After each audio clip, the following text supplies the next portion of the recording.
भाजकं वाटप आणि ओला काजू घालून आज अंडा करी करते. तर म्हटलं चला काहीतरी तुमच्याशी हितगुज साधूयात.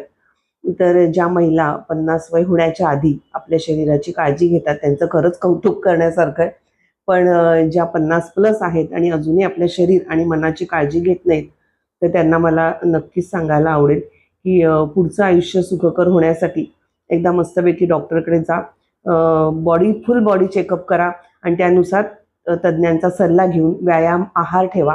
जेणेकरून आपलं आयुष्य उत्तम आपण जगू शकतो आणि मुख्य म्हणजे अनावश्यक वजन वाढणार नाही.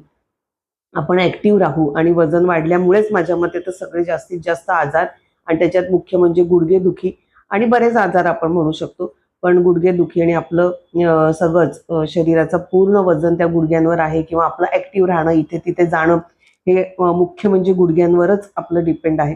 आजार एकदा मागे लागले ना, की रडत-खडत जगण्यात काहीच अर्थ नाही. कारण आपल्यालाही त्रास होतो, आपल्याबरोबरच्यांनाही त्रास होतो. त्याहीपेक्षा मी म्हणेन, की इतका छान जन्म मिळाला आहे, तो आनंदात आपल्या मर्जीप्रमाणे जगण्यातच शहाणपणा आहे.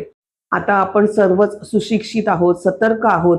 आपलं चांगलं वाईट समजत असून जर त्याकडे आपण दुर्लक्ष करत असू, तर त्या निष्काळजीपणाला काहीच अर्थ नाही ना. आयुष्यात आतापर्यंत इतकी मेहनत घेतली आहे, तर ह्या दृष्टीने मेहनत घेणं म्हणजे जीवनाचा आनंद घेणंच आहे.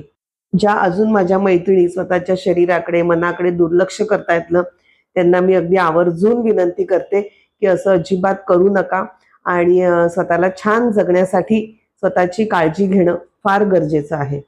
जेवढी काळजी घेणं आपल्याला शक्य आहे, तेवढी काळजी अगदी जाणून-बुजून घ्यायची. याच्यावरच मी अगदी स्वतःही ठाम असते आणि मी स्वतःही यातून गेलेली आहे. वजन कमी केल्यानंतर मला किती फायदा झाला.